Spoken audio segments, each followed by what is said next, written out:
Je me rencontrerai là avec les enfants d'Israël. Et ce lieu sera sanctifié par ma gloire. Seigneur, nous te disons merci pour ce message que tu as envoyé à ton peuple. Père, si nous sommes ici, nous connaissons notre faiblesse.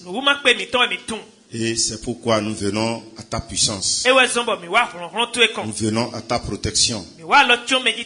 À travers ta parole, Seigneur. Nourris ton peuple, Seigneur. Guéris ton peuple. Au nom de Jésus. Amen. Amen. Vous pouvez vous asseoir. Amen. Amen. Le message de ce matin est intitulé Résidence divine.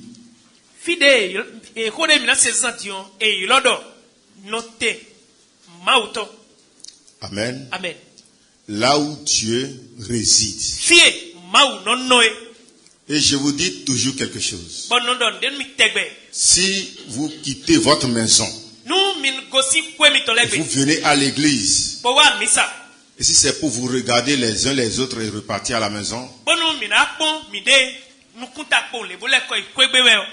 vous perdez alors votre temps. Et je dis encore toujours quelque chose. Ce monde où nous sommes est un monde d'intérêt. Et si je fais quelque chose où je n'ai pas d'intérêt, c'est une perte de temps pour moi. Amen. Amen. Si j'accepte quitter ma maison chaque fois pour venir à l'église, je sais de tout mon cœur que j'ai quelque chose dans l'église. Amen. Amen. J'ai un bien dans l'église. Amen. Amen. Ici, qu'est-ce qui s'est passé? C'est Dieu lui-même qui est en train de parler. Il dit, je vais rencontrer les enfants d'Israël en ce lieu. Et ce lieu sera sanctifié par ma gloire. Donc, il est en train de parler d'un lieu de rencontre. D'un lieu où lui-même réside. Et qu'il invite les enfants d'Israël à venir aussi à ce lieu. Depuis l'éternité, Dieu avait pour plan d'avoir une famille humaine au milieu de laquelle établit sa résidence. Je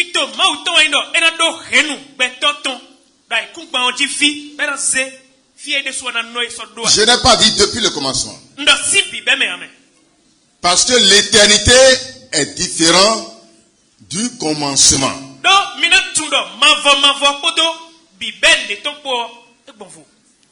Et depuis l'éternité, ça veut dire avant la création du ciel, avant la création de la terre, avant la création même des anges, Dieu avait une vision. Et cette vision, c'est quoi? C'est avoir une famille humaine au milieu de laquelle se réjouir. C'était la vision de Dieu, ça. Il avait cette vision avant de créer Adam et Ève. Il avait cette vision avant de créer les anges. Avant le commencement, Dieu était Elohim, qui signifie Dieu. Vous savez bien? Donc le mot Elohim dans la Bible signifie Dieu. Et chaque fois que nous voyons Elohim dans nos Bibles, soit chaque fois que nous voyons Dieu dans nos Bibles en français, si vous allez dans l'écriture originale, ce qui est écrit à la place de Dieu, c'est le mot Elohim, qui signifie qui existe par lui-même. Le tout-puissant, le capable, le Dieu invisible. Et il n'existait aucune créature en ce temps-là.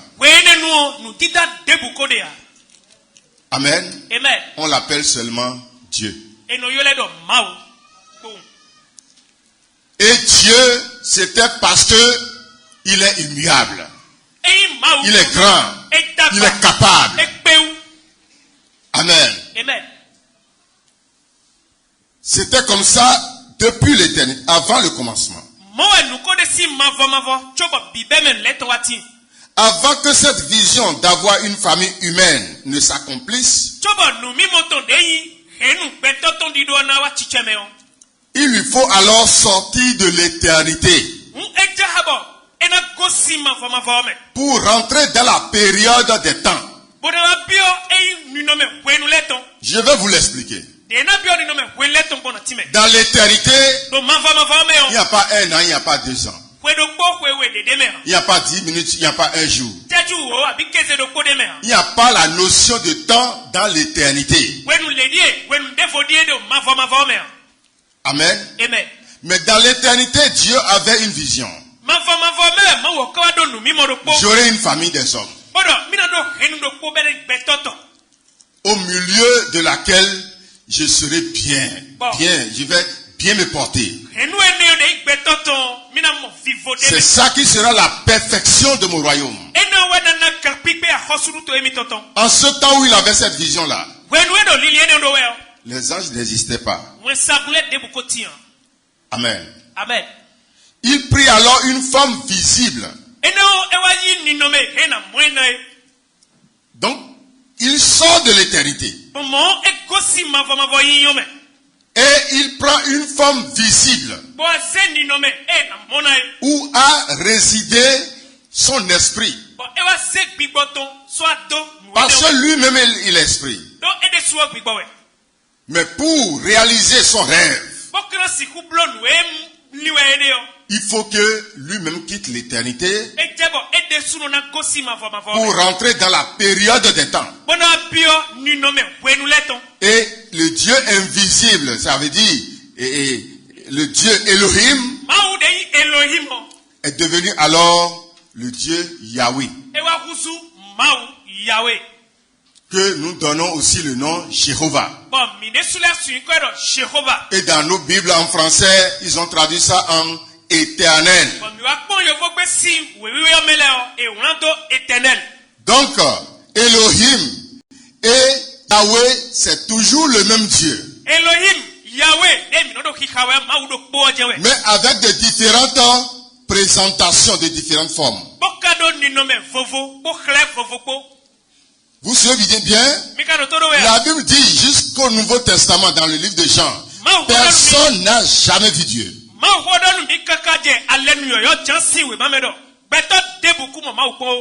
Et en même temps dans la Bible, on a dit telle personne, tel prophète, tel patriarche a vu Dieu.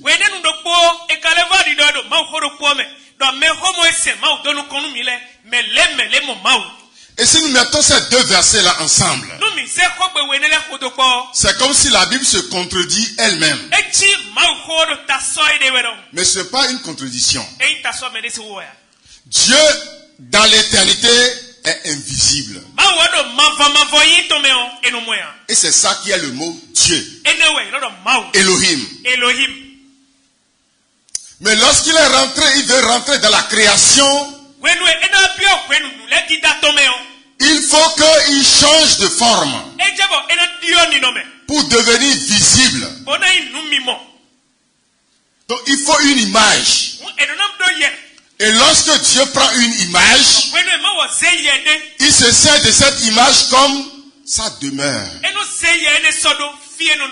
sa résidence.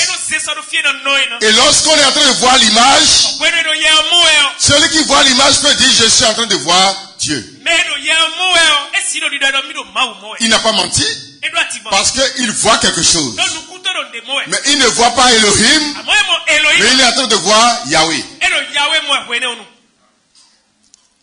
Amen. Amen. Si nous ne faisons pas cette différence, et si nous sommes en train de lire la Bible, nous serons en train de rencontrer beaucoup de contradictions. Yahweh est la forme visible de Elohim.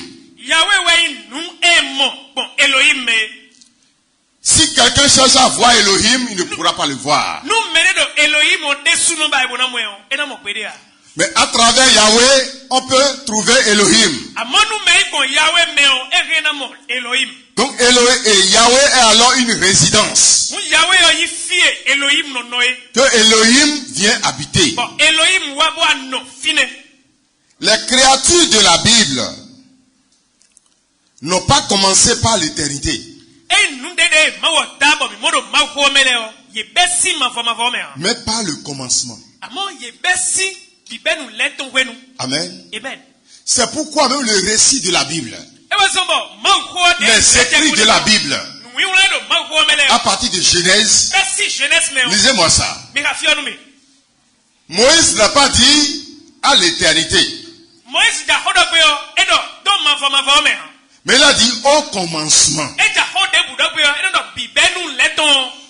Est-ce que vous faites une différence entre le commencement et l'éternité?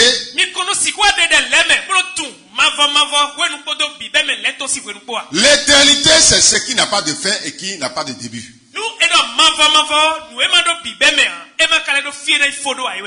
Mais le commencement, c'est ce qui a commencé quelque part. La terre n'a pas commencé dans l'éternité. Les cieux n'ont pas commencé dans l'éternité. La seule chose qui a quitté l'éternité, c'était Elohim. C'était Dieu. Le Dieu invisible. Le Dieu tout-puissant. Lisez-moi Genèse 1:1. Oui, il faut bien préparer son micro.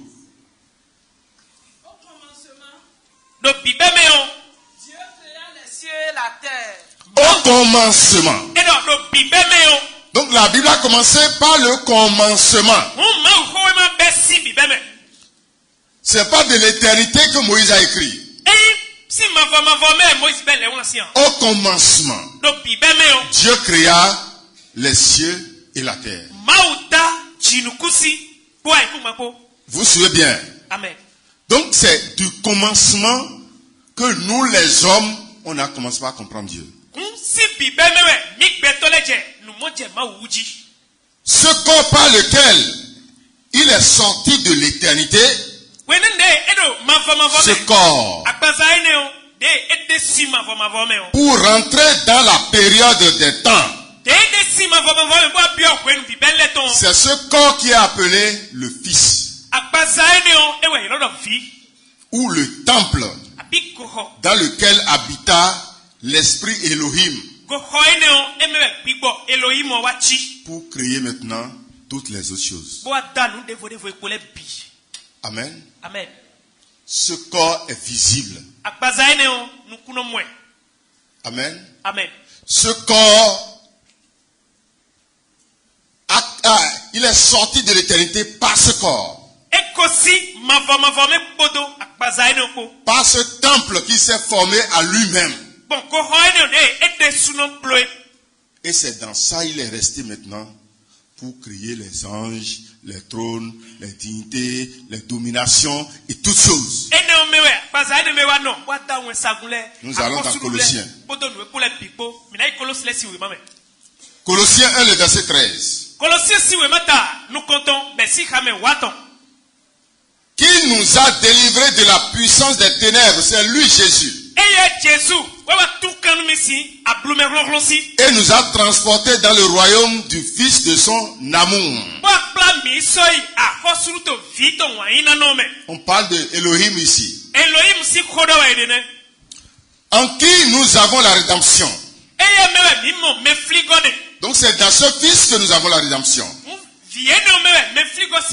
La rémission des péchés. Il est l'image du Dieu invisible.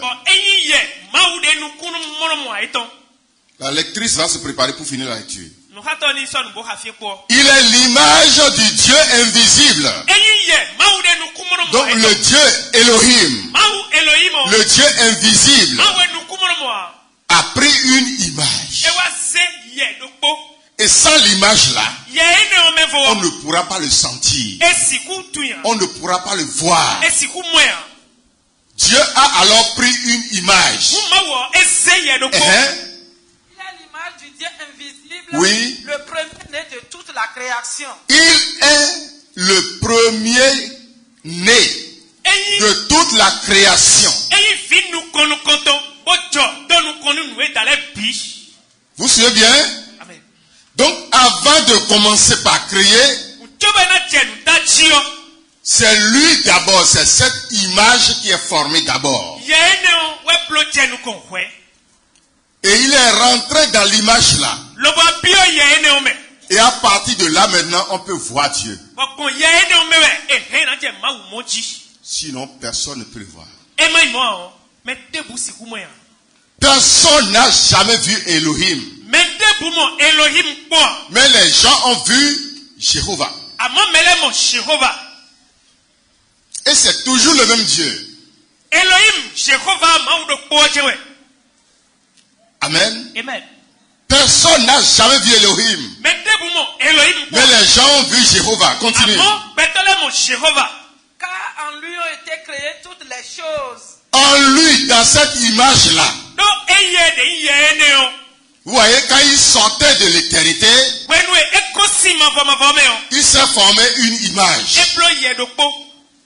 Et il est resté dans cette image-là comme résidence.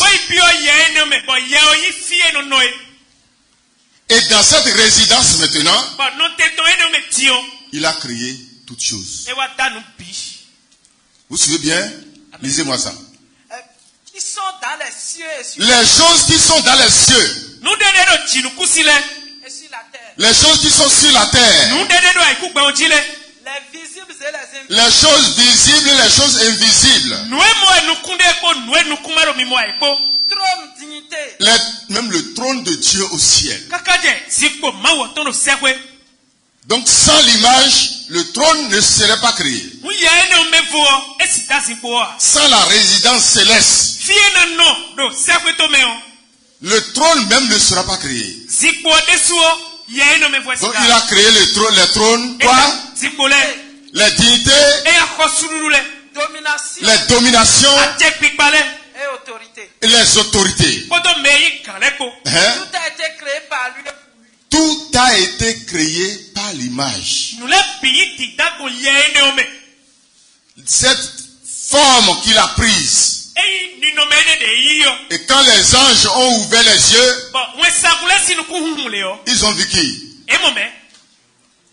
Elohim ou Jéhovah. Dans le ciel, on dit que les anges sont en train de louer Dieu.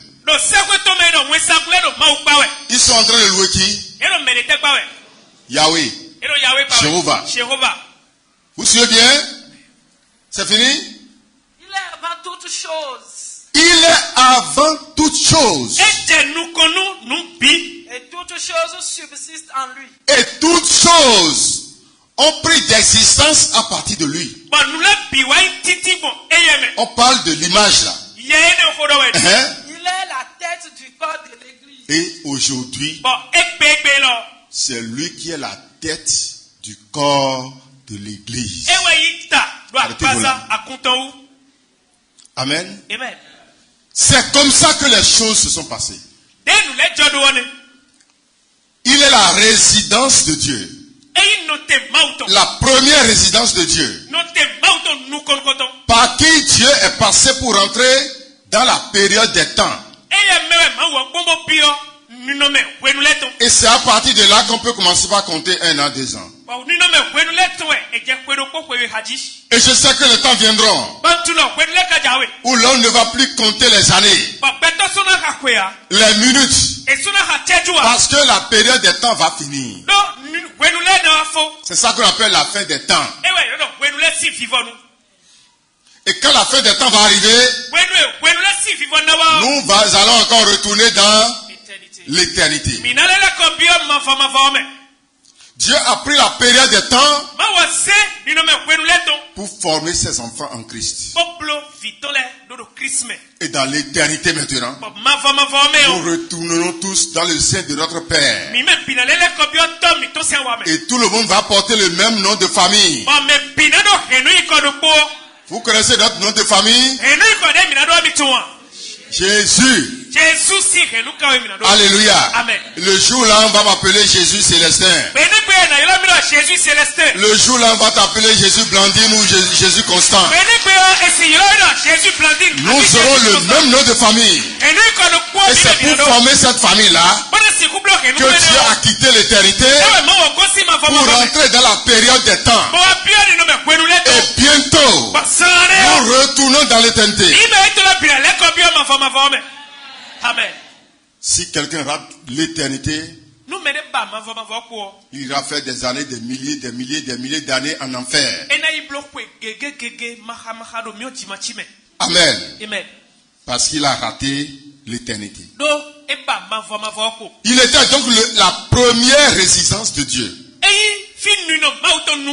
Et c'est depuis l'éternité, avant la fondation du monde, que nos noms étaient écrits dans le livre de vie. Amen. Ce n'est pas au commencement que ton nom a été écrit dans le livre de vie. Que mon nom a été écrit dans le livre de vie. C'est depuis avant le commencement. Nos noms sont déjà en Christ, en Dieu, avant la fondation du monde. Ce que beaucoup ne comprennent pas. Amen. Dieu n'écrit plus de nouveaux noms dans son livre. Comme ça se chante aujourd'hui dans beaucoup d'églises. Dieu peut effacer les noms. Mais il ne va pas écrire encore un nouveau nom aujourd'hui. Si nous faisons la prière, Seigneur, écris mon nom dans le livre de vie. Est-ce que Dieu a son temps? Si ton nom n'était pas dedans, tu n'allais pas venir à l'église. Personne ne peut venir au Père. Personne ne peut venir à moi si mon Père ne l'attire. Si tu es dans l'église aujourd'hui, c'est parce que ton nom est écrit dans le livre. Alléluia.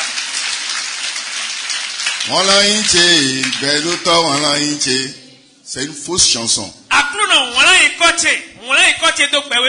Écris mon nom, Seigneur, écris mon nom. C'est une fausse chanson. Les noms sont écrits, ce n'est pas aujourd'hui. Nous pourrons dire plutôt, n'efface pas mon nom. Ton nom est déjà là. Mais si tu ne fais pas bien, si tu ne restes pas avec Jésus, ton nom peut être effacé. Mais aucun nom ne sera encore écrit. Dans Matthieu 25, le verset 34. Alors le roi dira à ceux qui sont à sa droite, venez, vous qui êtes bénis de mon Père, prenez possession du royaume qui vous a été préparé dès la fondation du monde. Ce royaume a été préparé même avant que le monde ne soit fondé. Et ton nom était préparé pour ce royaume. C'est pourquoi quand l'évangile t'est parvenu, Ton cœur a été touché. Et tu as dit j'accepte.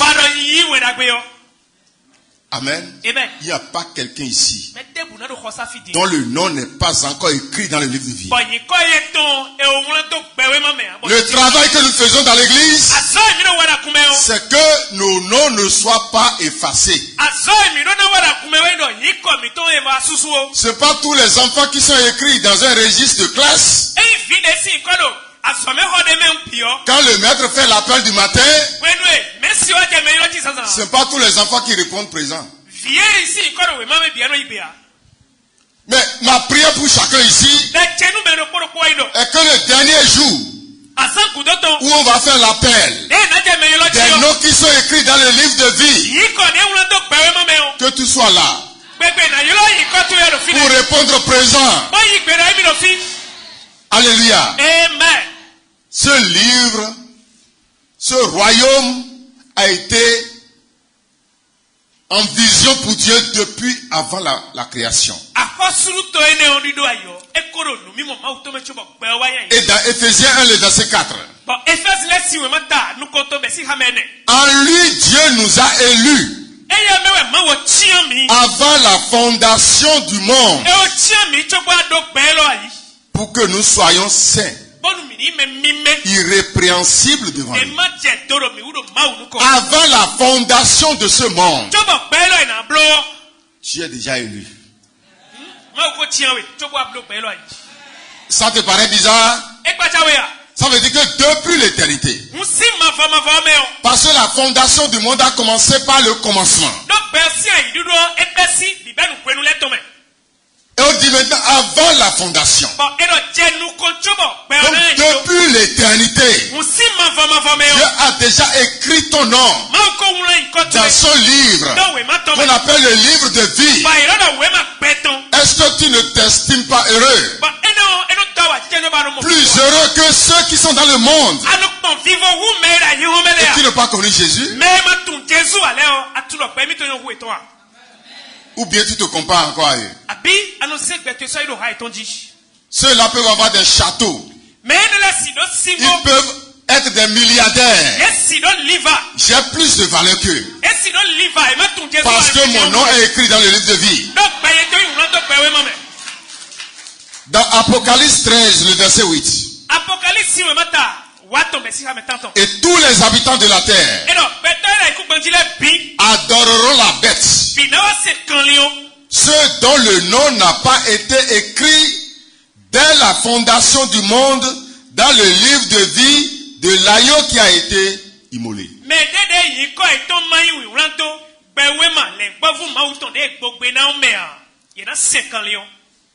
Ceux dont le nom n'a pas été écrit dès la fondation du monde. Avant même que Adam ne naisse. Avant même que le premier atome ne soit créé. Mon nom est déjà écrit dans le livre de vie de l'agneau. Je n'ai plus à prier aujourd'hui, Seigneur, écris mon nom dans ton livre. Mon nom est déjà écrit. Amen. Amen. C'est dans cette forme de Jéhovah qu'il communiait avec Adam dans le jardin d'Éden.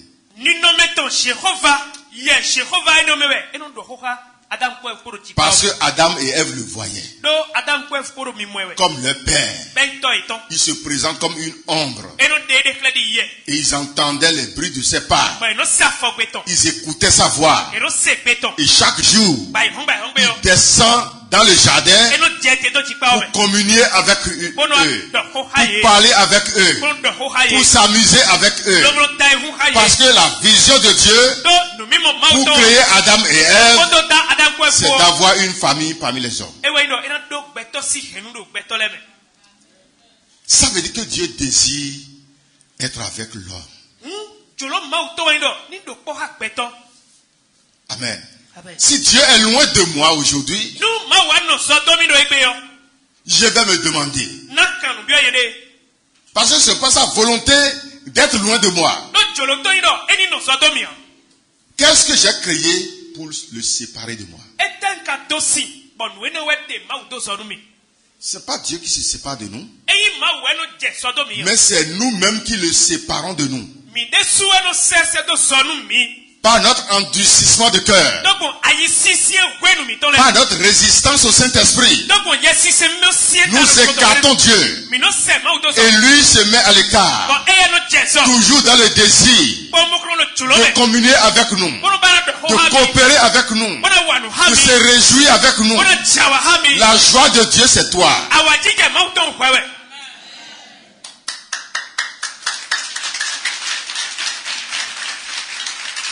Mais est-ce qu'avec notre comportement, notre vie, nous faisons sa joie ou sa tristesse?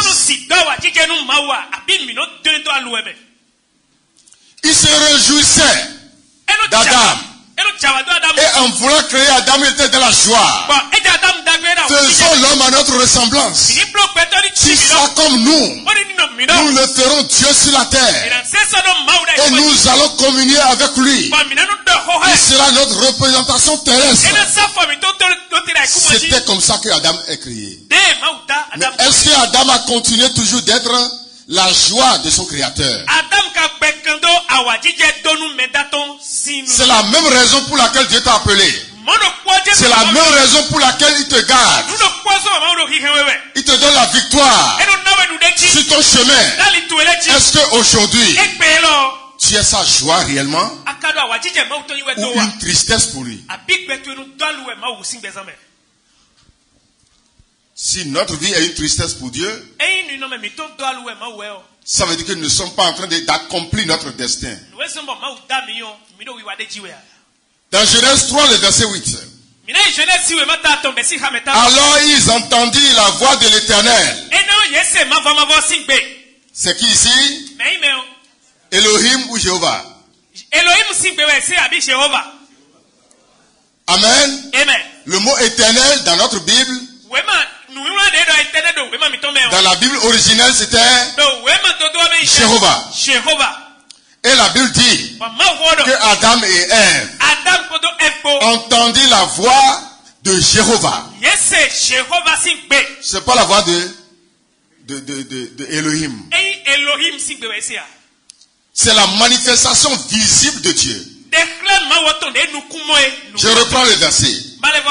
Alors ils entendirent la voix de l'Éternel, c'est-à-dire de Jéhovah, qui parcourait le jardin vers le soir. Et l'homme et sa femme se cachaient loin de la face de l'Éternel. Loin de la face. Ça veut dire que quand Dieu rentre dans le jardin, Adam et Ève regardaient sa face. Ils voyaient sa face.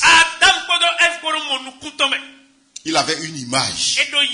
Et il l'a appelé ici Yahweh ou Jéhovah, qui parcourait le jardin. Et il regardait sa face. Il communiait. Il parlait. Il se réjouissait. Et quand il descend, vraiment la joie entre dans le jardin d'Éden. Parce qu'il était présent. Amen. Amen. Toutes les manifestations visibles de Dieu sont dans sa forme Jéhovah. Dans cette forme, il n'a jamais sauvé personne. Il les a seulement secourus. Amen. Dans sa forme Jéhovah, Dieu n'a jamais sauvé quelqu'un. Amen. Quand quelqu'un est en difficulté, il le rachète, c'est-à-dire il le secoue jusqu'à sa mort. Et quand il meurt, il va ensemble avec ceux qui n'ont pas connu Dieu. Mais le jour où Jésus-Christ est mort sur la croix, ceux qui sont morts et leurs âmes sont ensemble avec ceux-là qui ne connaissent pas Dieu. Une séparation s'est produite. Amen. Donc la première demeure de Dieu La première résidence de Elohim, c'était dans Yahweh. Donc Yahweh était un temple que Elohim a habité pour se faire voir. Parmi ces manifestations, nous allons citer quelques-unes de ces manifestations seulement. Amen. Quelques-unes des manifestations de Dieu à travers Yahweh. Mais chaque fois que l'homme dit qu'on a vu Dieu, cette manifestation s'appelle Jéhovah ou Yahweh. Chaque fois qu'on a écouté, Dieu a parlé. Et si ce n'est pas par une vision, ou ce n'est pas par une inspiration, et on voit une image, c'est déjà la résidence Yahweh que l'esprit Elohim a utilisé pour vouloir se révéler à nous.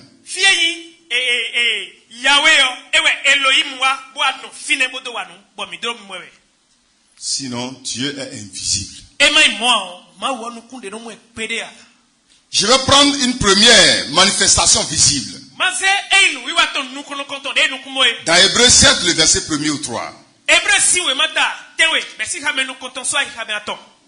Alléluia. Amen. Nous prenons Abraham.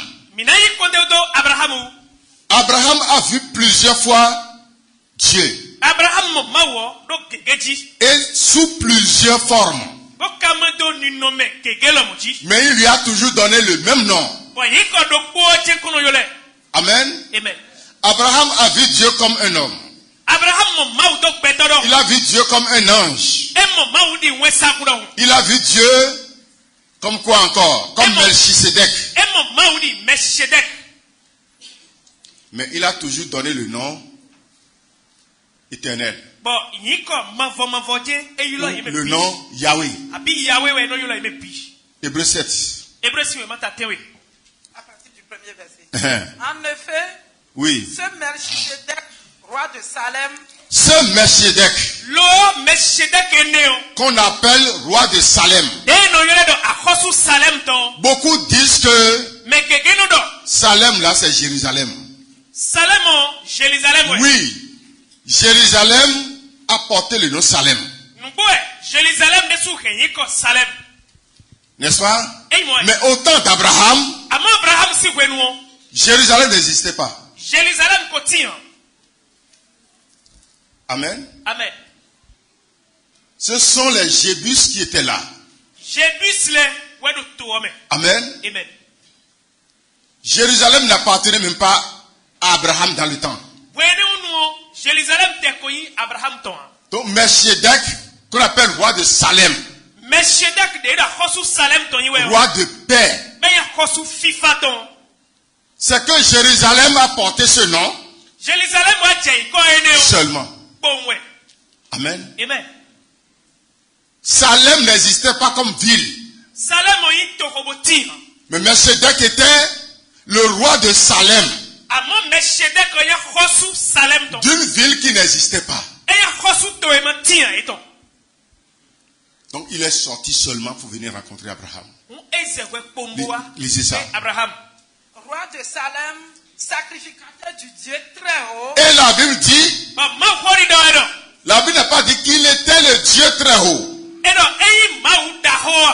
N'est-ce pas? Amen. Mais il était sacrificateur du Dieu très haut. Continuez. Qui alla au-devant d'Abraham. Et il est allé au-devant d'Abraham. Lorsqu'il revenait de la défaite. Lorsque Abraham revenait de la guerre avec victoire. Des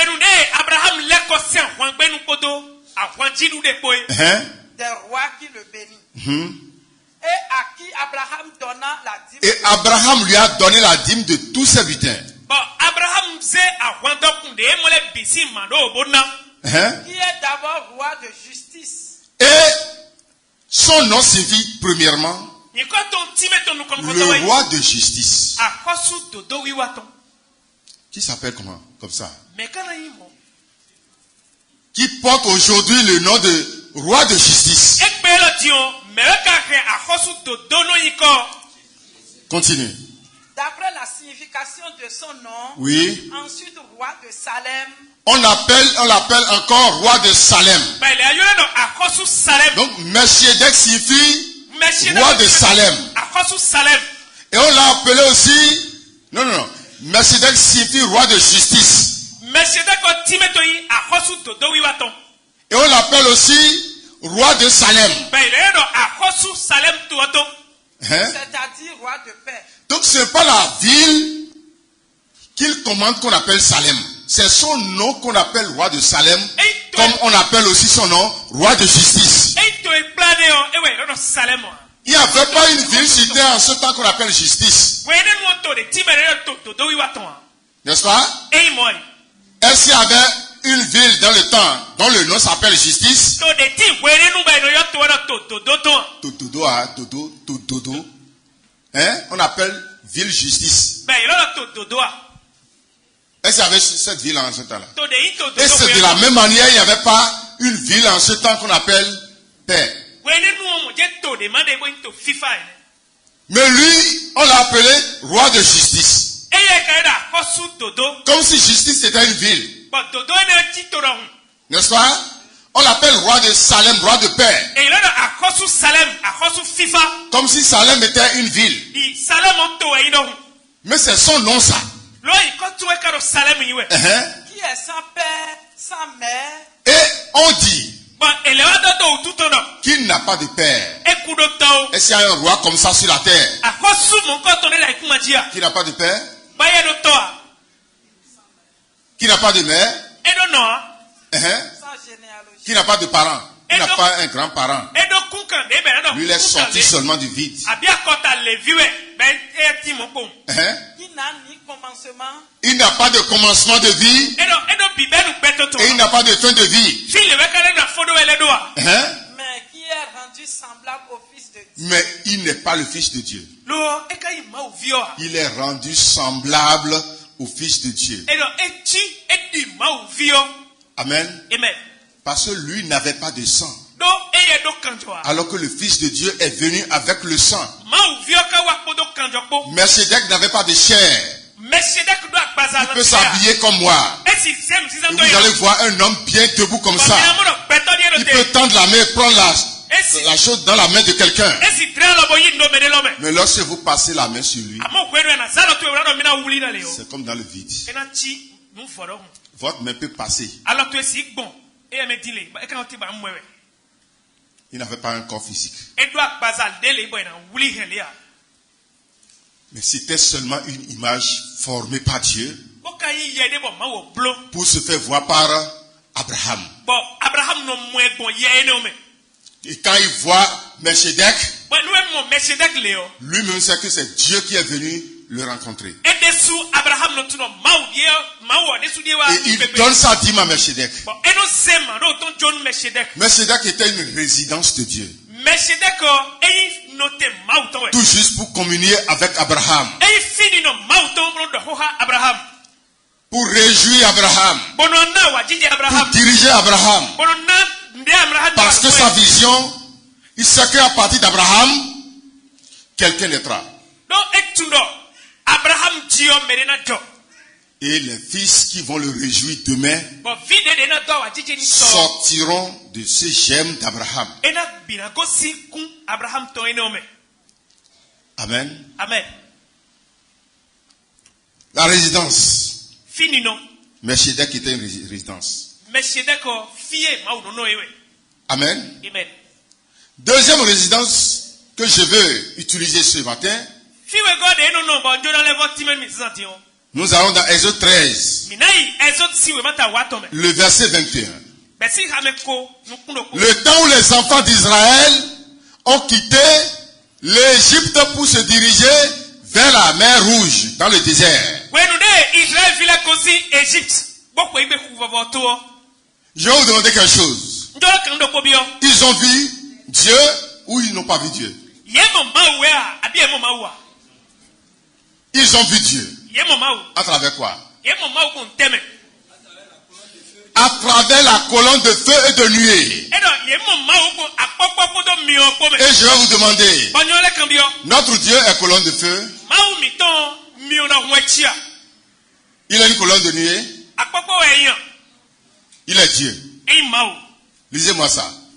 Exode 13, à partir du verset 21. Oui. L'Éternel allait devant eux. L'Éternel, on n'a pas dit Dieu allait devant eux. On n'a pas dit Elohim allait devant eux. Et le Maou nous connaissons. N'est-ce pas? Amen. On n'a pas dit Dieu marchait devant eux. N'est-ce pas? Amen. Si nous voulons prononcer le mot Dieu, sachons prononcer ça dans son contexte. Amen. Amen. La Bible a été pointue dans ses prononciations. Il dit Jéhovah marchait devant eux. C'est pas Elohim qui marchait devant eux. C'est pourquoi dans la Bible, nous avons deux racines de mots qui parlent toujours de Dieu. Il y a le mot Jéhovah et il y a le mot Elohim. Dans le mot Elohim, il y a des mots attachés on dit El Zibor, El Shaddai, quoi encore? Elohim. El Shaddai, quoi encore? Hein? Vous ne connaissez pas? Hein? El Zibor. Je parle de Elohim d'abord. El Olam. Amen. Il y a beaucoup de mots attachés à Elohim. Et tous les noms qui commencent par El ou qui finissent par El ont la racine du mot Elohim.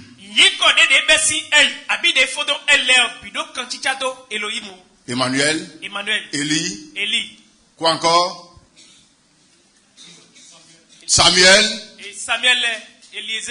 Eliezer, tous les mots qui ont El là ont Elohim dedans. Et de l'autre côté, le mot Jéhovah aussi a des mots attachés. Jéhovah Jireh, Jéhovah Shalom, Jéhovah Nissi, et ainsi de suite. Chaque fois qu'il y a Jéhovah, il y a déjà une forme visible, il y a quelque chose qu'on peut voir. Il y a une image que Dieu, Elohim, prend pour que les gens qui sont autour le voient. Même les anges au ciel qui n'ont jamais vu Elohim, mais ils ont vu Jéhovah. Continuez la lecture. L'Éternel allait devant eux. L'Éternel, ça veut dire Jéhovah allait devant eux. Le jour dans une colonne de nuée. Et dans la journée, Jéhovah devient une colonne de nuée. Pour les guider dans leur chemin. Pour les guider dans leur chemin. Et dans la nuit, dans une colonne de feu. Jéhovah devient une colonne de feu pour les conduire. Pour les éclairer. Ce sont deux dieux différents. C'est le même Dieu qui est nuée et encore feu. Amen. Amen. Si discussion commence au milieu des enfants d'Israël. Et l'autre dit notre Dieu est colonne de nuée. Et l'autre dit notre Dieu est colonne de feu. Qui a raison, qui n'a pas raison? Amen. Amen. S'il y a discussion et ils ne sont pas arrivés à comprendre que la même personne, le même Saint-Esprit, le même Père qui a utilisé la colonne de nuée C'est lui qui a aussi utilisé la colonne de feu. S'il n'y a pas de compréhension, ils auront deux esprits différents. L'autre va prendre l'esprit du colonne de feu et l'autre va prendre l'esprit de colonne de nuée. Alors que c'est toujours le même esprit qui change de forme. Alléluia. Amen. Et la forme qu'il te faut, c'est cette forme que Dieu prend pour te rencontrer. Quelqu'un est là? Quand il rentre dans la nuit, lui devient le feu.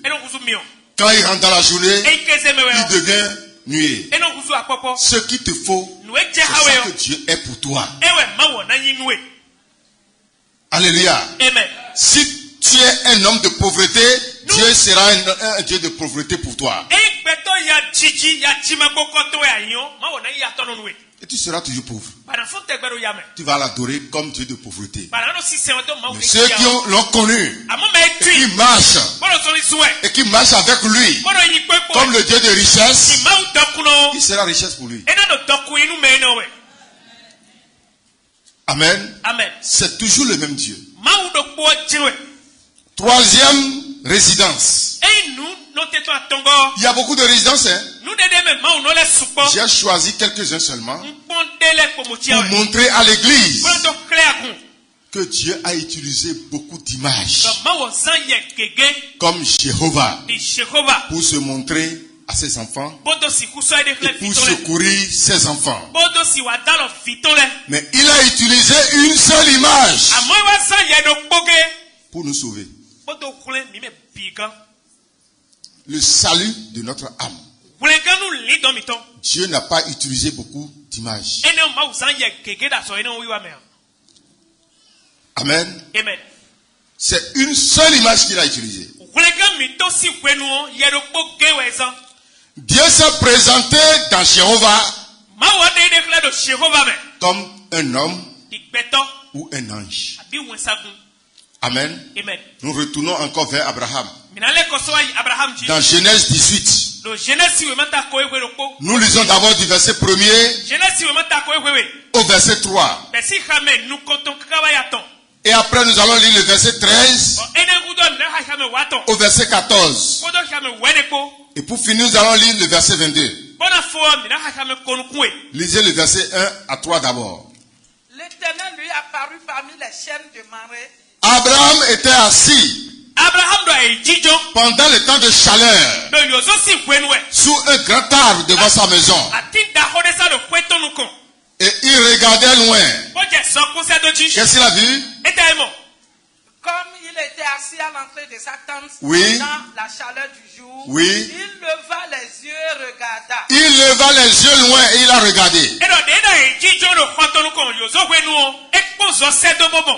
voici, 3 hommes étaient debout près de lui. Il n'a pas vu les gens de loin. Ça veut dire qu'il a levé les yeux loin. Mais tout juste à côté de lui, il a vu 3 hommes debout. Amen. Amen. 3 hommes il a vu. Continue. Quand il les vit, mais quand il vit les 3 hommes là, il courut au-devant d'eux. Il a couru au-devant d'eux. Depuis l'entrée de sa tente, et oui. se prosternant en terre. Et il est allé se prosterner. On ne nous a pas dit s'il s'est prosterné aux 3 ou à une seule, on n'a pas dit ça. Mais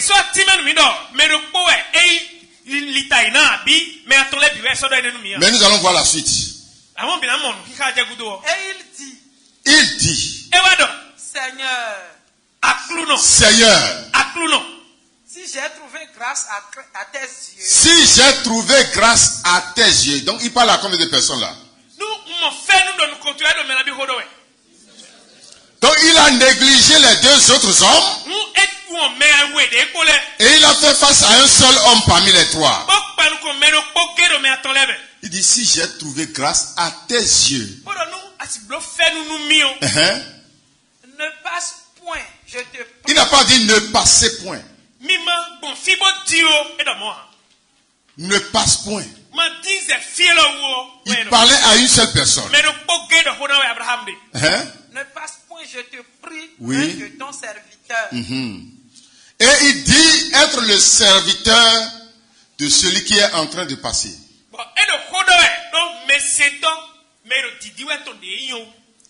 Amen. Est-ce que c'était Melchizedek? Hein? C'est celui à qui il a remis la dîme. C'était un autre visage. Mais Abraham l'a reconnu quand même. Il dit, je suis ton serviteur. Tu as fini le verset 3. Maintenant le verset 13.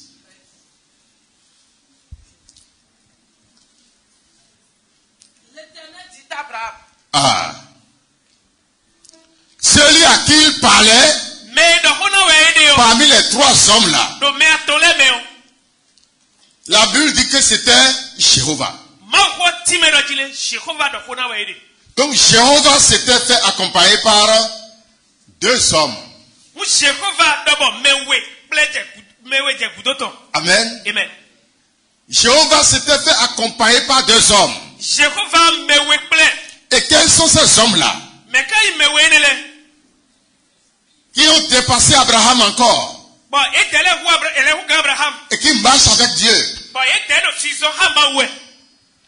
Nous allons voir ça. Ce sont deux anges. Tout à l'heure dans le chapitre, on va voir ça. Parce que Dieu allait à Sodome pour aller détruire Sodome.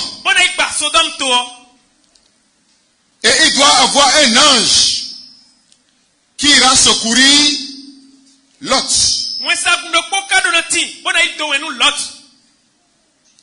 Et un autre qui va brûler Sodome. Et Dieu s'est fait accompagner par ces deux anges. Amen. Amen. Quel est l'ange de Dieu qui fait les annonces? C'était Gabriel.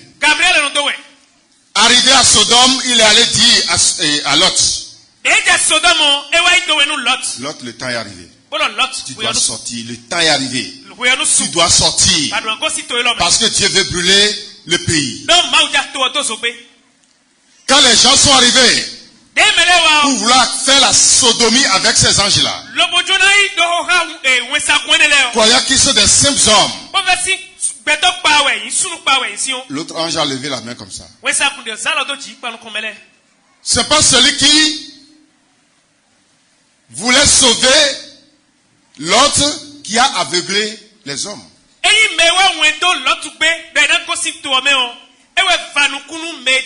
L'autre s'est chargé du salut de l'autre. Je suis tel ange. J'ai telle mission. Sors. Et quand l'autre ne sortait pas, il a gardé sa main pour le tirer de Sodome.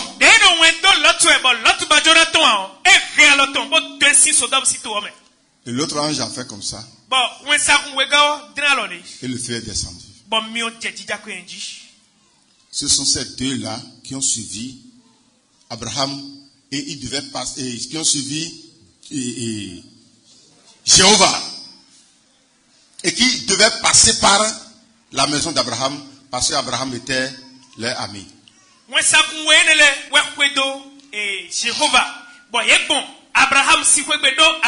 Continuez. L'Éternel dit à Abraham. Jéhovah dit à Abraham. Pourquoi donc Sarah a-t-elle ri? J'ai dit que Sarah aura l'enfant l'année prochaine. Et derrière la cour, elle est en train de rire.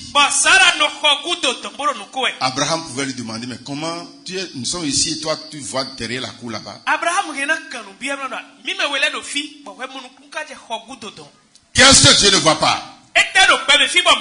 Continuez. En disant, est-ce que vraiment j'aurais un enfant moi qui suis et ta femme Sarah pensait dans son cœur, Et ce qu'elle pensait dans son cœur, moi l'Éternel, je suis en train de voir ça. Y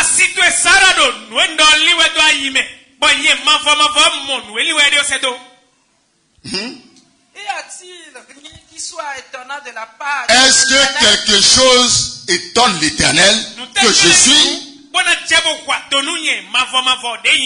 Abraham a vu Dieu? Non. Mais il a vu Jéhovah. Alléluia. Amen. Il a vu Dieu à travers Jéhovah. Il a vu Elohim à travers Jéhovah.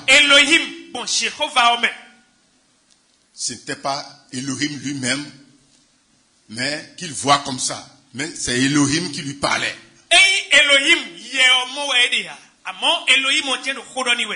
Mais à travers un corps visible. Il y a le verset 14. Ok, allez au 22. 22.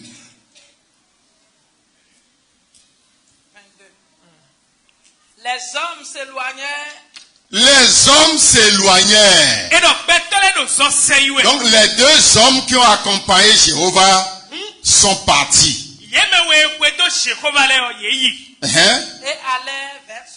Et allèrent vers Sodome. Mais Abraham se tint encore en présence de l'Éternel. Mais l'Éternel était encore avec Abraham. Est-ce que vous voyez bien? Est-ce que vous voyez bien maintenant? Quand Dieu a rencontré Abraham, lui s'est arrêté là. Il a dit, vous les deux anges, allez à Sodome. Faites tout ce que je vous ai recommandé.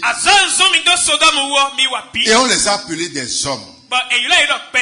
Mais le chapitre qui suit au verset 1er, chapitre 19, verset 1er. Ah, dans le chapitre 18, on les a appelés quoi? Des hommes.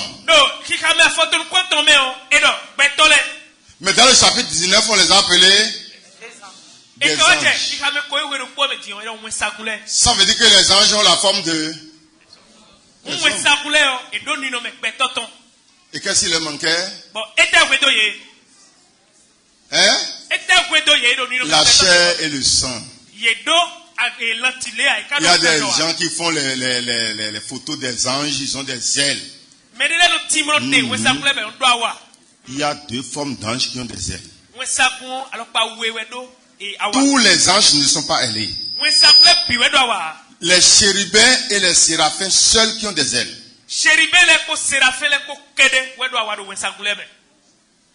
Amen. Tous les autres anges sont comme nous. Tu vas les voir habillés en veste, en paille, habillés comme un fou, ou habillés comme un député, un homme simple, que tu vas croire que c'est un homme. Pierre a dit, beaucoup de frères et de sœurs ont nourri les anges même sans le savoir. Ont secouru les anges sans le savoir. Quelqu'un qui sera en train de souffrir et tu vas croire que c'est un homme, alors que c'est un ange, il ne souffre pas. Il est en train de vouloir profiter, c'est-à-dire pour te bénir. Et tu as passé à côté. Et tu dis que tu es chrétien. Quelque chose s'est passé à l'hôpital ici. Moi j'ai été étonné. Je n'étais pas même à Parakou. Une soeur est malade à l'hôpital. Et il dit que je suis arrivé dans l'hôpital, dans la salle de comment on appelle ça? D'hospitalisation. Je me suis habillé de mon vêtement que je porte chaque fois. Et que je suis allé lui imposer les mains. Et j'ai prié pour elle et elle s'est retrouvée en même temps. Et c'est quand la personne est rentrée qu'elle a pris le téléphone pour vouloir me saluer. Oh, merci papa pour ton passage. Vraiment, je me suis déjà retrouvé. Bientôt, je vais aller à la maison. Je me suis senti complètement guéri. Mais qui en train de parler. Moi, je ne suis pas ici, je suis à Djidja. Actuellement, je suis à Djidja. Personne n'est venu tout à l'heure prier pour moi. C'était toi, on a parlé, on a causé, il m'a imposé les mains.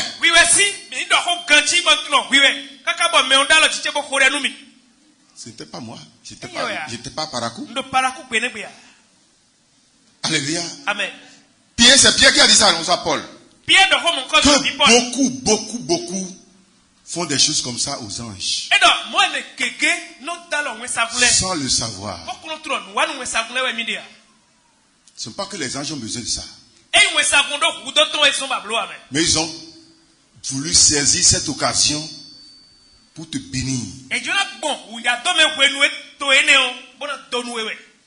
Amen. Amen. Les anges sont correctement comme les hommes. Seulement qu'ils n'ont pas un corps physique. Amen. Amen. Lisez maintenant le chapitre 19, verset 1er. Les deux anges arrivaient à Sodome. Il y a quelque chose de sérieux là. Et Lot était assis à la porte de Sodome. Ça veut dire qu'il est devenu le délégué de Sodome. N'est-ce pas? Oui. Quand Lot les vit, il se leva pour aller au-devant d'eux. Il a couru comme Abraham pour aller devant d'eux. Il s'est prosterné devant les anges. Puis il dit, et il a dit, voici mes seigneurs. Mes seigneurs. Les trois sont allés devant Abraham. Et Abraham a dit, mon Seigneur, je suis ton serviteur. Et deux anges sont arrivés devant Lot. Et Lot a dit, mes seigneurs, tu fais partie de quelle religion entre les deux? La religion d'Abraham ou la religion de Lot? Si c'est Abraham tombé en Lot. Malgré qu'il soit trois, Lot n'a vu qu'une seule personne. Il n'a vu Dieu qu'en une seule personne. Et il s'est prosterné devant une seule personne. Et ce sont seulement les anges que Lot a vus. Que Lot a vu. Et lui il a dit, mais Seigneur.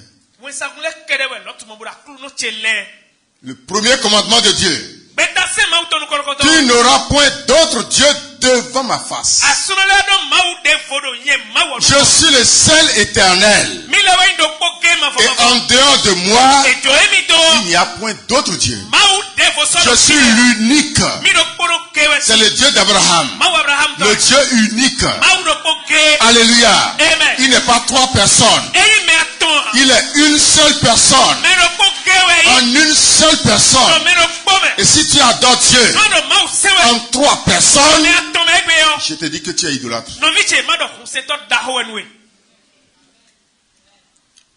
Dieu est une seule personne, indivisible. Il est esprit. Manifesté maintenant dans Jéhovah. C'est sa forme visible qui trompe les gens. Et les gens vont voir Dieu partout. Beaucoup de dieux. Non, c'est toujours le même Dieu. L'esprit originel qui prend des corps différents. Ce ne sont pas ces corps différents qui sont Dieu. Mais c'est le seul Dieu qui se manifeste à travers ces corps. Amen. Quatrième manifestation. Dieu s'est manifesté dans une montagne. 1 Corinthiens chapitre 10. Le verset 4. Et qu'ils ont tous bu le même breuvage spirituel. Quand ils ont traversé la mer Rouge. Et ils sont rentrés dans le désert. Il n'y a pas de l'eau là-bas. Il n'y a pas de nourriture là-bas. Mais la Bible dit quoi? Et qu'ils ont tous bu le même breuvage spirituel. spirituelle. Mais il y a une boisson de l'eau spirituelle qui sortait du spirituel. L'eau physique qui sort du spirituel. L'eau physique qui sort du spirituel. Et l'eau physique sortira du spirituel pour toi. Alléluia. L'eau physique va sortir dans ton commerce, dans tes activités, du spirituel. Alléluia. Amen. Ça ne sera pas de l'eau où on a creusé le sol. Ou soit c'est la pluie qu'on attend d'abord. Et la pluie va tomber. Ce n'est pas ça. L'eau va quitter le spirituel. Amen. Amen. Continue. À un rocher spirituel. Ça veut dire que quand ils sont rentrés dans le désert, une montagne est venue les rencontrer. C'est pas qu'ils ont rencontré la montagne. La montagne marchait. Vous avez jamais vu ça? La montagne marchait pour les rencontrer. Et quand ils ont rencontré la montagne a commencé par leur donner de l'eau. Et quand ils se déplacent, la montagne aussi se déplace. Partout où ils sont passés dans le désert, cette montagne se déplaçait pour les suivre. Lisez ça.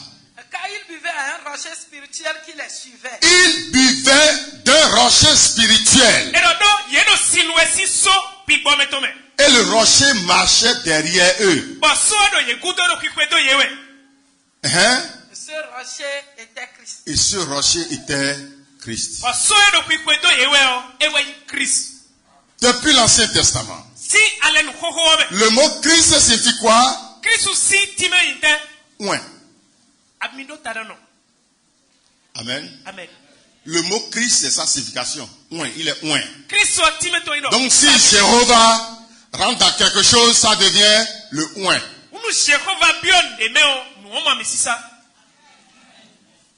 Amen. Amen. Et lorsque Jésus est arrivé dans le corps, la chair et le sang, il dit, qui peut me rappeler ce que Jésus a dit par rapport à la bonne nouvelle? Il m'a envoyé annoncer, il m'a oint pour... Alléluia. Amen.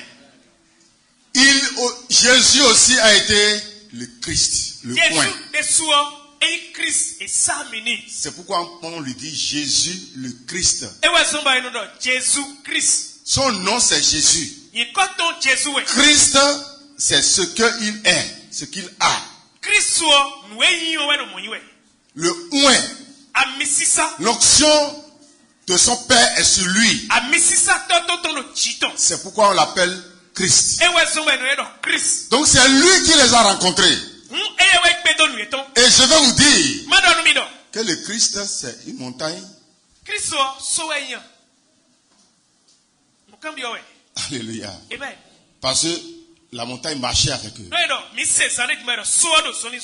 Et que la montagne était Christ. C'est une image.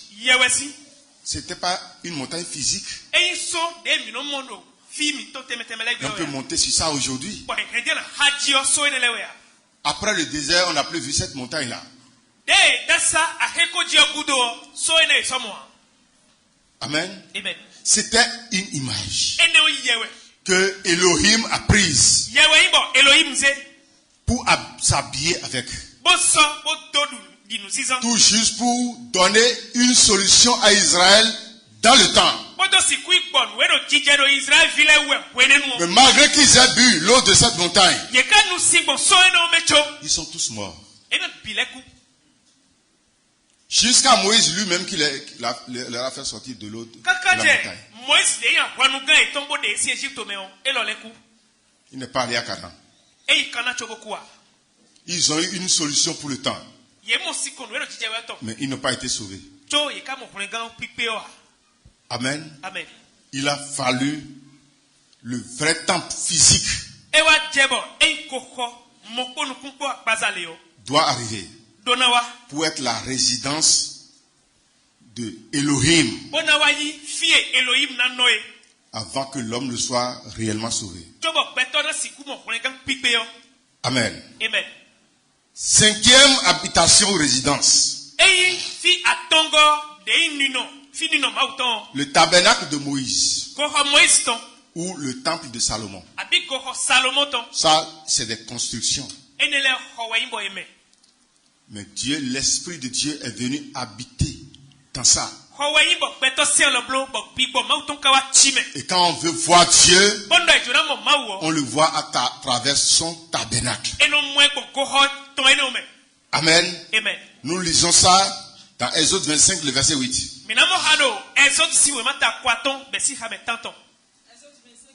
Oui. Ils me feront un sanctuaire. Et j'habiterai. Qui parle comme ça? C'est Elohim. Qui veut se présenter à eux dans un tabernacle visible pour montrer sa puissance. Et le Dieu invisible deviendra le Dieu visible à travers le tabernacle. Amen. Amen. Maintenant, la plus grande manifestation qui apporte le salut aux hommes pour former des fils et des filles à Dieu. Cette manifestation, on l'appelle Jéhoshua. En Jéhovah, il n'y a pas de salut. Mais en Jéhoshua, il y a le salut. Jéhoshua, ça veut dire Jéhovah sauveur. Et le mot Jésus, c'est Jéhoshua en hébreu. Pour expliquer le mot Jésus, dans d'autres langues on dit Yesu. Dans la langue hébreuse, Jéhoshua.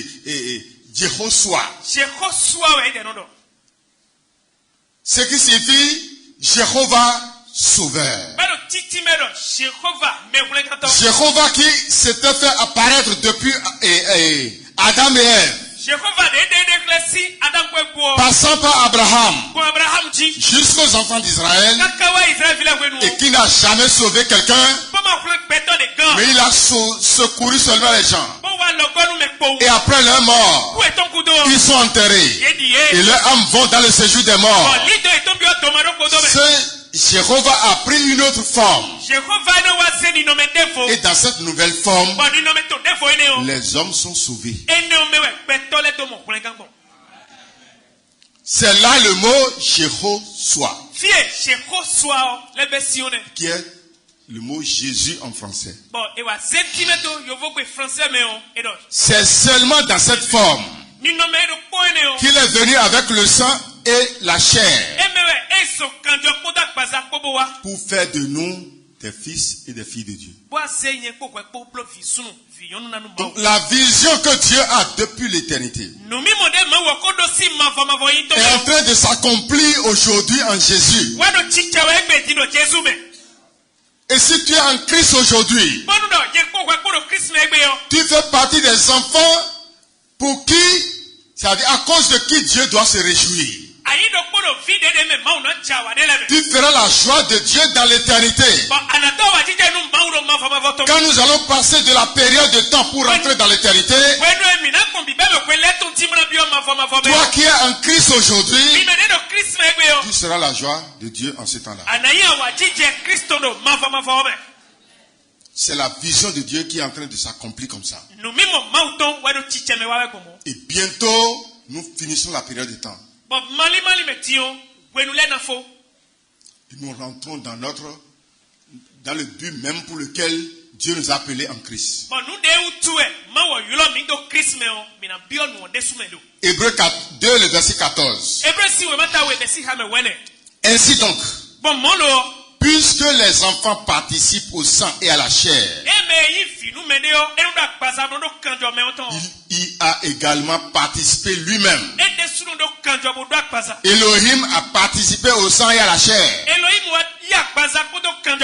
afin que, par la mort, il anéantit celui qui a la puissance de la mort. Il anéantit le diable. S'il n'avait pas un corps, le sang et la chair, il ne peut jamais anéantir le diable. Donc, il a fait ce qu'on doit faire. Et il a pris ce corps-là pour venir mourir pour nous. Pour que tu sois enfant de Dieu. Amen. Amen. Colossiens 2, le 9. Car en lui habite pleinement toute la plénitude de Elohim. Elohim a pris corps.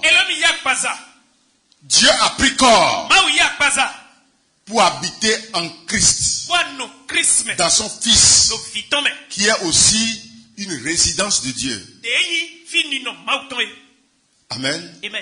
Et c'est dans cette résidence-là qu'il a pu nous sauver. Et aujourd'hui, il est notre sauveur. 2 Corinthiens 5, 19. Car Dieu était en Christ.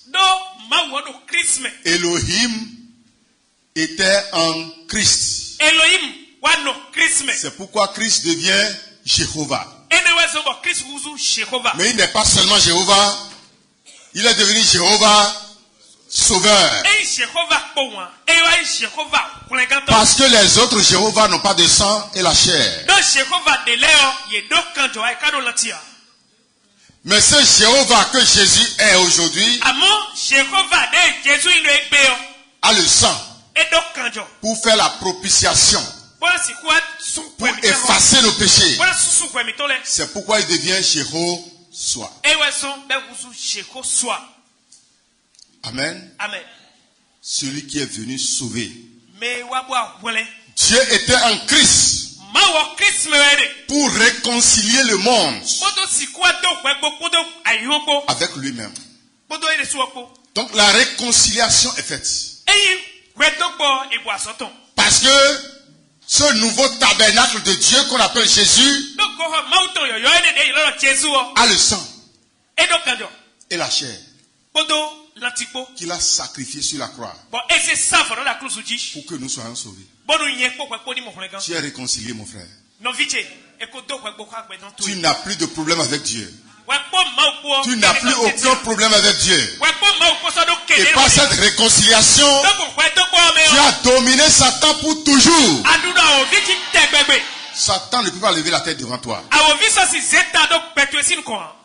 Amen. Parce que la réconciliation est faite. Amen. Hébreux 8 a dit la même chose. Hébreux 10, le verset 5. Je ne vais pas lire ces deux versets parce que le temps est déjà trop parti. Et pour finir, le dernier tabernacle maintenant. La dernière demeure. Le Fils a fait de nous des fils. Et si le Fils est temple, si le Fils est une résidence, les fils aussi doivent être des résidences. Mais est-ce que là où tu es assis, est-ce que tu reconnais que tu es la résidence de Dieu? Alléluia. Amen. Le chrétien qui n'a pas cette expérience ou cette espérance n'est pas encore chrétien. Jésus, le temple de Dieu, de Elohim, est fils de Dieu. Et il a fait de nous des fils et des filles de Dieu. Il est le temple de Dieu. Et à partir de lui, nous devenons aussi la résidence de Dieu. C'est Dieu qui est en moi. Amen. Ce n'est pas la troisième personne de Dieu, non, non. C'est Dieu lui-même qui est en moi. Il faut dire, je suis la résidence de Dieu. Je suis la résidence de Dieu. Alléluia. Ce n'est pas la troisième personne de Dieu qui est en moi. C'est Dieu lui-même qui a fait de moi sa résidence. Amen. Je ne suis pas n'importe qui. Si tu te crois comme n'importe qui, ça fait un problème. Si toi qui as déjà reçu le Saint-Esprit, tu te vois comme n'importe qui, ça fait un problème. Celui qui a reçu le Saint-Esprit est devenu une résidence royale. Le trône royal est en moi. Je suis la résidence du Saint-Esprit. Dieu lui-même vit dans ma vie. Ce n'est pas n'importe qui est en moi. Ce n'est pas un esprit de petit serpent ou un esprit de quoi, je ne sais quoi. Mais c'est Dieu lui-même qui a pris corps dans ma vie. Et dans la vie de chaque chrétien converti, né de nouveau. Romains 8, le verset 9 dit: pour vous ne vivez pas selon la chair, mais selon l'esprit. Si du moins l'esprit de Dieu habite en vous. Quel esprit est en vous? Hein? Ok, je vais encore continuer. Si du moins l'esprit de Dieu habite en vous. Si quelqu'un n'a pas l'esprit de Christ, il ne lui appartient pas. Quel est l'esprit qui est en vous? Ah, je viens. La première partie dit l'esprit de Dieu est en nous. La deuxième partie dit l'esprit du Christ est en nous. Et je demande à vous, quel esprit nous avons entre les deux esprits?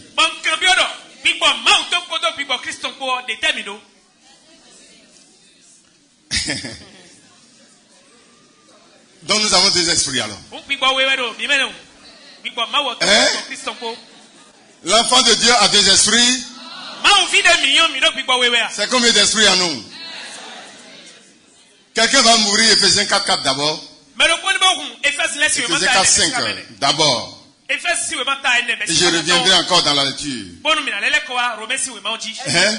4:5. Il y a un seul Seigneur. Il y a un seul Seigneur. Une seule foi. Non, allez au 4, verset 4, je viens. 4. Ephésiens 4:4. Il y a un seul corps. Il y a un seul corps. On a dit que le corps de Christ est en nous. C'est ça on a dit. C'est ça la Bible a écrit. On a dit que le corps de Dieu est en nous. Donc il y a un seul corps par lequel nous sommes sauvés. Et c'est le corps de Jésus. N'est-ce pas? Continue. Et un seul esprit. Il y a un seul esprit. Et Corinthiens 12 nous dit la même chose. Vous avez été baptisés d'un seul esprit pour former un seul corps. N'est-ce pas? Donc le chrétien est baptisé d'un seul esprit. Maintenant, Romains chapitre 8, le verset 9 que nous disons, c'est ça non? Il dit que l'esprit de Dieu est en nous. Et que l'esprit du Christ est en nous. Si l'esprit de Dieu était différent de l'esprit de Christ, alors le chrétien a combien d'esprit? Ça vient? Hein? Si l'esprit de Dieu était un autre esprit, et l'esprit du Christ est le deuxième esprit, et le Saint-Esprit devient troisième esprit, nous avons reçu alors combien d'esprits? Je vais relire le verset. Soit quelqu'un qui nous lit ça rapidement. Le livre de Romains où nous lisons. Pour vous, vous ne vivez pas selon la chair. Vous ne vivez pas selon la chair. Mais selon l'esprit. Mais vous vivez selon l'esprit. Mais avant qu'on ne dise que vous vivez selon l'esprit, si du moins l'esprit de Dieu habite en vous, l'esprit de Dieu doit habiter d'abord en vous. Alors là maintenant, nous avons quel esprit? L'esprit de Dieu. Continuez. Si quelqu'un n'a pas l'esprit de Christ, si quelqu'un n'a pas l'esprit de Christ, on nous parle de quel esprit là? On nous parle de l'esprit de Christ. Il ne lui appartient pas. Continue. Et si Christ est en vous, et si Christ est en vous, ça devient encore combien d'esprits? Est-ce que l'esprit du Christ est différent du Christ? Là, ça se comprend un peu. Hein? Si Christ est en vous, ça veut dire si l'esprit du Christ est en vous. Donc le Christ c'est l'esprit du Christ. Continuez. Et si Christ est en vous, oui. Le corps il est vrai. Oui. Est mort à cause du péché. Votre corps est mort à cause du péché. Mais l'esprit est vie. Mais l'esprit vit en vous. À cause de la justice de Dieu. Continue. Il reste ce que je veux. Et si l'esprit de celui qui a ressuscité Jésus d'entre les morts. C'est encore notre esprit ça. L'esprit qui a ressuscité Jésus-Christ d'entre les morts. Habite en vous. Habite en vous. C'est quel esprit encore ça? C'est l'esprit de Dieu. Celui qui a ressuscité Christ d'entre les morts rendra aussi la vie à vos corps mortels par son esprit qui habite en vous. Ainsi donc, frères, nous ne sommes point redevables à la chair. Amen. Arrêtez-vous là. On a cité des esprits en pagaille là. L'esprit de Christ, le Christ, l'esprit de Dieu, l'esprit de celui qui a ressuscité Jésus d'entre les morts, le Saint-Esprit. Tous ces esprits-là, c'est un esprit, c'est pas deux. L'esprit de Dieu n'est jamais différent de l'esprit de Christ. Si vous séparez Dieu en esprit, vous devenez idolâtre. Dieu est un seul esprit. Et il faut adorer un seul esprit. On ne se met pas à genoux au Père. On se met encore à genoux au Fils. On se met à genoux encore au Saint-Esprit. Et l'homme trouve trois esprits. C'est l'idolâtrie. C'est un seul esprit. L'esprit de Dieu. Le Saint-Esprit. L'esprit de Christ. C'est devant cet esprit que nous fléchissons les genoux. Et nous prions. Alléluia. Amen. C'est cet esprit en nous qui fait de nous le tabernacle de Dieu sur la terre. Je suis en train de finir, il ne reste qu'un seul verset. Amen. Amen. Colossiens 1, le verset 27. Dieu a voulu vous faire connaître quelle est la glorieuse richesse de ce mystère parmi les païens. Et ce mystère, c'est Christ en vous. Christ en vous, c'est l'esprit de Christ en vous. Christ en vous, c'est Elohim dans votre vie. Et c'est ça qui est l'espérance de gloire. Est-ce que vous croyez que chacun de nous ait une résidence pour Dieu aujourd'hui?